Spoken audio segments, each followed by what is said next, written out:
ita harkar waka abu uku ta dauka.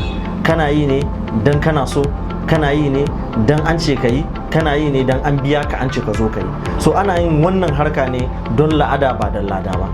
Yi tallafe-tallafe, an yi empowerment da dama, wasu an ba su kuɗi, wasu an ba su keke napep, wasu an ba su mashina da dai sauransu, har motoci an raba.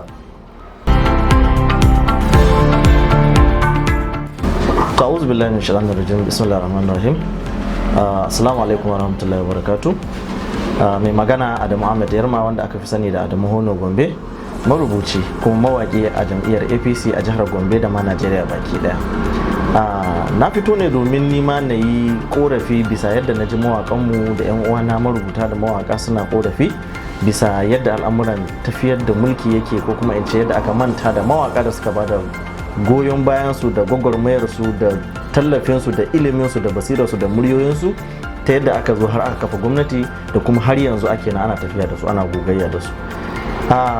Ni abin da zan yi magana akan shi shine zan iya cewa an yi tallafe-tallafe, an yi empowerment da dama, wasu an ba su kuɗi, wasu an ba su keke napep, wasu an ba su mashina da dai sauransu, har motoci an raba.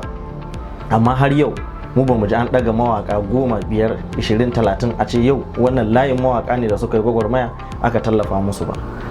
So gaskiya mun san taburmar gwamnati tana da faɗi, yana da kyau mu ma kar a manta da wani. Hasali ma muna gani yadda 'yan uwanmu na wasu gefe suke fama. Zaka je an ce yau kana tare da mutum, gobe ya koma waccan jam'iyyar adawa ne. Me yasa? Saboda ya ga inda ake daraja shi, ake mutunta shi, ake kuma kimanta shi, ana bashi abubuwan da zai tallafi gidan shi, tallafi 'yan uwansa da ma yaran da suke karkashin shi. Idan mu ma aka waiwaice mu, tallafin nan in aka bamu, za mu gyara wuraren sana'ar.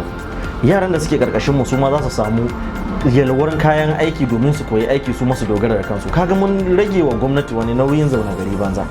Mu ma idan aka tallafa mana, za mu ji daɗi mu ce ba mu yi a banza ba, kuma an san da muna nan muna yi. Muna kira ne da babban murya ga duk wanda ya kamata a ce yana da masaniya akan wannan abu, ta yadda za a bullo wannan zama, a zo a zauna domin mu hau kan feji ɗaya, mu kuma tallafa, kuma mu ci gaba da tallafa akan yadda muka saba wa wannan gwamnati, domin mu ga cewa mun sake maimaita wannan gwamnati, mun kafa ta a 2023.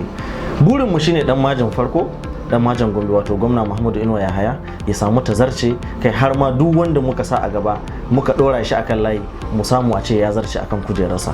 Amma wannan zai yiwu ne idan har an nuna mana soyayya, because muna yin wannan abun ne da soyayya, da kuma ita harkar waka abu uku ta dauka. Kana yi ne dan kana so, kana yi ne dan an ce ka yi, kana yi ne dan an biya ka an ce ka zo ka yi. So ana yin wannan harka ne don la'ada ba don lada ba. Gaskiya gwamnati yana da kyau ta dube mu, a kuma san cewa muna yi, mu ma mu san cewa an san da muna nan muna yi, ba dan komai ba saboda nesa mu gudu tare mu tsira tare. Na gode. Mai magana Adamu Hono Gombe. Assalamu alaikum warahmatullahi.